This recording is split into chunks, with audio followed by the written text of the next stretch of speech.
Estamos de volta.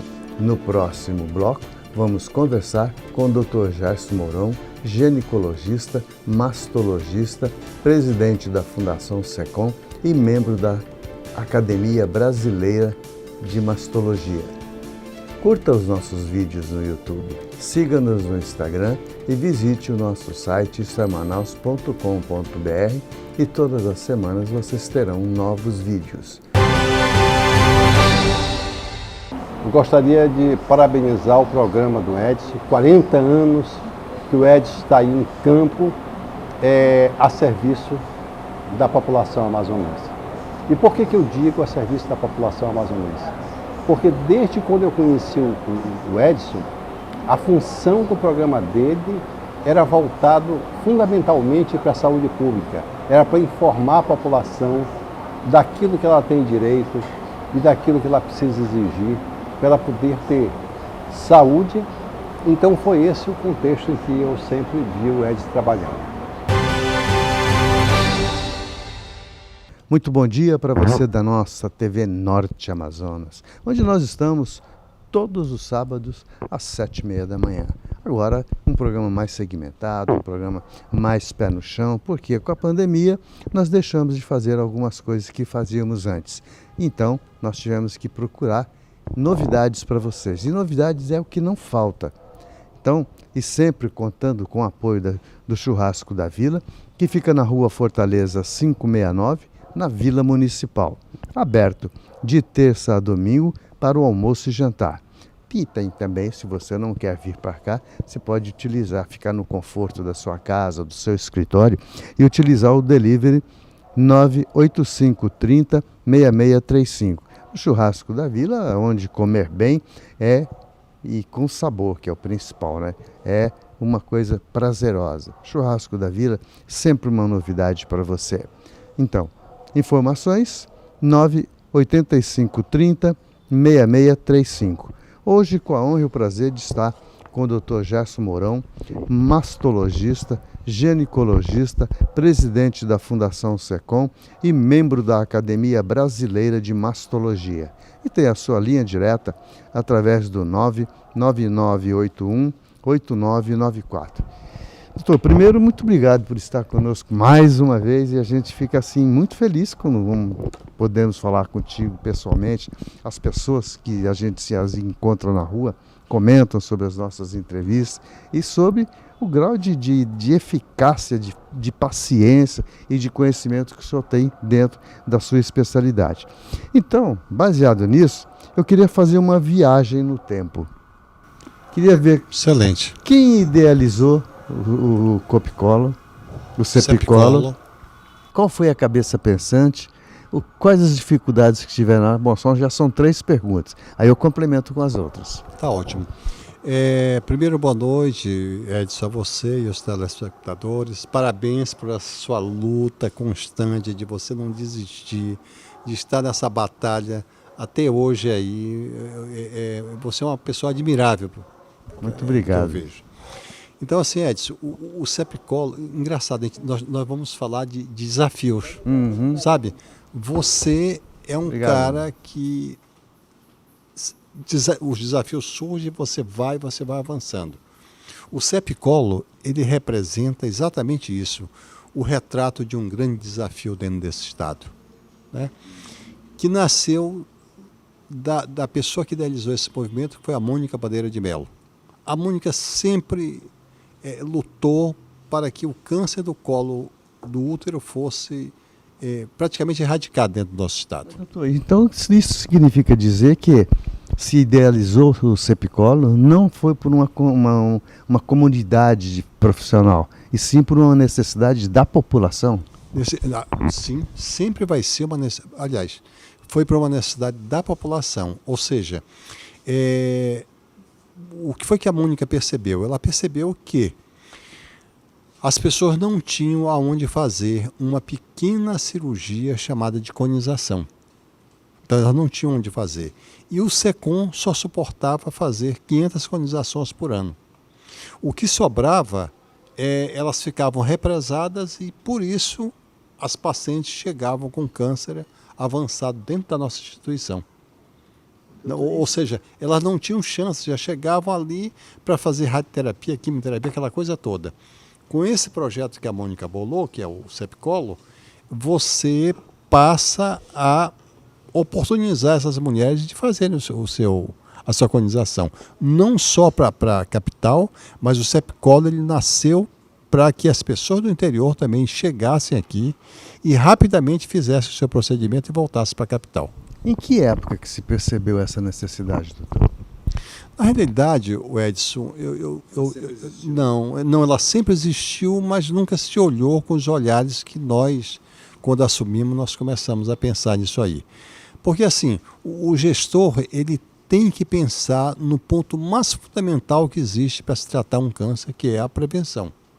E esse foi o olhar que nós permitimos que a Mônica trabalhasse e com isso também teve o apoio político, que foi o Nicolau, que nos ligou numa ocasião perguntando que ele tinha uma emenda e queria saber onde que ele ia usar. E foi quando eu falei para a Mônica, as coisas elas caminharam de uma forma muito divina, eu diria assim, foram se encaixando. E aí daí nasceu o movimento. E a classe hoje, como que vê esse avanço dentro da fundação? Não, as pessoas têm alguns colegas que ainda são críticos a isso aí, porque que o Sepcolo é dentro da Fundação SECOM. Mas não tem que existir crítica. O que nós temos que perceber é o que essa unidade ali dentro vai produzir. Ou seja, a finalidade máxima do Sepcolo é mudar a triste história que nós temos dentro do nosso estado, que é uma vergonha nacional. Quer dizer, o câncer número 1 do nosso estado ainda é o câncer do colo. O Sepcolo chega para mudar essa história.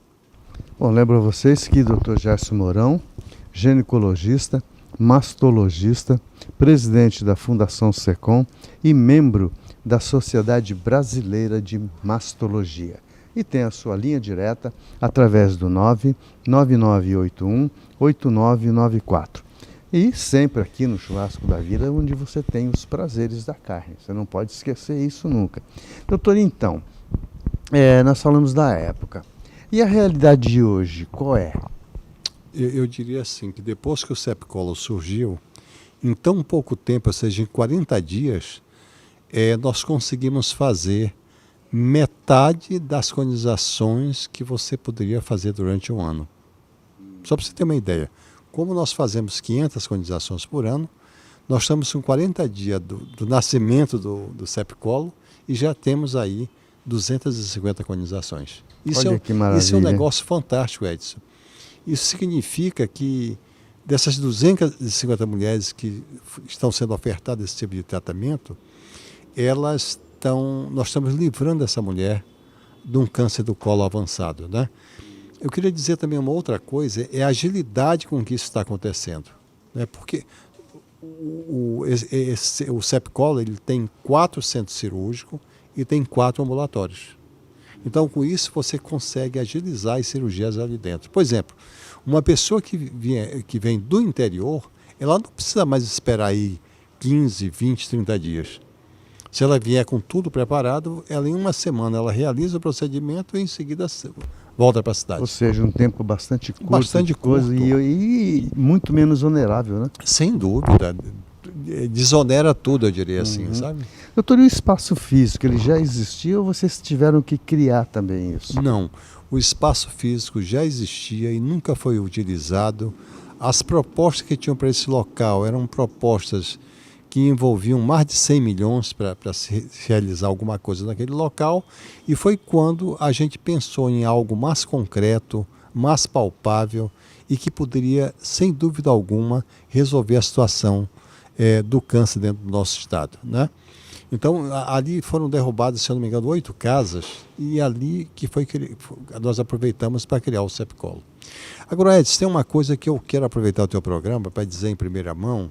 Deixa eu puxar aqui essa batatinha para cá. Que às vezes as pessoas, elas perguntam assim, mas assim, depois que vencer o câncer do colo, como é que vai ficar esse espaço aí? Aí eu gostaria de dizer, agora aqui no teu programa, que esse espaço onde está sendo feita a colonização, eles estão em sintonia com o pensamento, com a ordem mundial. Qual é a ordem mundial, o pensamento mundial? É que se descubra cedo o câncer e aí você vai fazer pequenas cirurgias salvando essas pessoas com um custo muito baixo. E aí você vai usar o próprio Sepcolo. Pois é, sem falar que o Sepcolo de hoje serve às pessoas acometidas da enfermidade de hoje, mas o amanhã serão novos casos que poderão vir e novo serão tratamento. novas pessoas que vão adentrar ali. Doutor, e o investimento? Como que foi? Queria saber um pouco mais, porque eu sei que o senhor foi uma pessoa abençoada, né? Quando, na sua gestão. O Edson, ali, os projetos que se pensaram para aquele local, um projeto de mais de 100 milhões, nós conseguimos com 2,5 milhões realizar aquela obra ali. Essa é a grande chave da coisa. E aí, por isso que eu quero te falar, as pessoas não acreditam muito no SUS, porque o SUS não tem condições, não tem sustentabilidade. Quando você começa a pensar em projetos como esse nosso, nós estamos demonstrando que o SUS é possível quando você pensa em algo sustentável, como foi o Sepcolo. Entendeu? Pois é, né? É isso que as pessoas precisam entender. Eu digo que eu sei mesmo de errar. E outra coisa, não estou cobrando nada, absolutamente nada, para esse espaço, para esse trabalho. Por quê? Porque, gente, a gente tem acompanhado, além do Dr. Gerson, além de um profissional que a gente tem da família como profissional, ainda é um grande amigo que eu tenho e que eu considero muito. Então, a gente acompanha as pessoas que pedem, as pessoas que a gente encaminha, que a gente também pede para vocês, principalmente, e aliás, na segunda-feira, eu achei até que eu estava sendo um pouco inconveniente contigo no telefone, insistindo, mas é que eu precisava falar contigo e não consegui. Mas, então, quantas pessoas a gente vê, gente, com sofrimento bárbaro e com a parte financeira abalada, porque saúde não é barato. Saúde é uma coisa cara. Você fazer uma cirurgia de câncer, você tem que estar muito bem de bolsa. Você chegou aonde eu queria. Então vai. Você chegou onde eu queria. Você operar um apêndice, uma vesícula e tal, o custo é pequeno. Agora, você operar um câncer, o custo da cirurgia ela é cara, radioterapia, quimioterapia, cuidados paliativos, uma série de coisas que quando você coloca dentro desse cesto, você vai ver o quanto é caro realmente se tratar câncer. E aí vem aquela questão. E aí como é que você vai sustentar um SUS desse onde você tem que tratar dessa forma os casos que são avançados? Simples. É só você pegar um projeto como esse nosso, do Sepcolo, onde você descobre a doença no início, trata essa pessoa e ele não vai ser preciso passar por toda essa peregrinação que a cirurgia avançada precisa, o câncer avançado precisa. Que, aliás, a pessoa tem que fazer, porque o número de procura é muito maior do que o número de oferta. Sim, então a pessoa com acometida. E outra coisa, ainda não se tem a certeza que você vai sair curado. Por quê? São as dificuldades.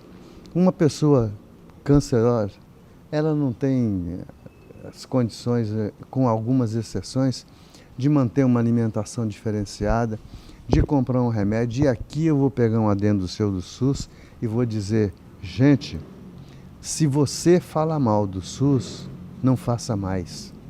Dobre o seu joelho e reze, porque se o SUS não existisse, muitas vidas, melhor, seriam ceifadas. Por quê? Porque você tem remédio, é difícil, mas nós temos 2 milhões de habitantes, que vamos dizer que se 10% desses tiver problema de saúde, que eu acredito que chegue a isso, vai ter dificuldade.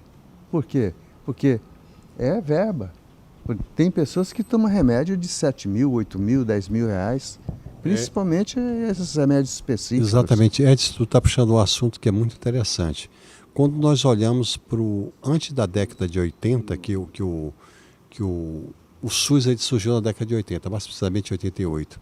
Antes disso, a população ela vivia jogada aí. Entendeu? Era as casas de misericórdia, era o beneficente, era isso que ajudava um pouco a população. As pessoas não tinham direito a nada. Com o aparecimento do SUS, é isso que a gente tem que considerar nesse momento. Quando você olha a história do SUS, não existiu nenhum país no mundo que tivesse mais de 200 milhões de habitantes que resolvesse colocar um projeto como é o SUS aqui nosso. Então, isso foi o maior desafio social. Outra coisa, quando você começa a pensar que vacinas, essas coisas todas nós somos um exemplo para o mundo inteiro, foi aonde? SUS. Quer ver um detalhe que as pessoas não atentam? Por que a população hoje dentro do nosso país ela começou a envelhecer muito mais? Por causa exatamente dos recursos que são dados pelo SUS. As mulheres não morrem mais de parto, as mulheres têm assistência, as crianças têm vacinação. Então, é todo esse conjunto de coisas que a gente tem que entender que são dados de graça para a população. Vamos fazer só um intervalo comercial e voltamos em seguida, ainda falando um pouco do SUS e um pouco das doenças nativas da nossa região. Voltamos.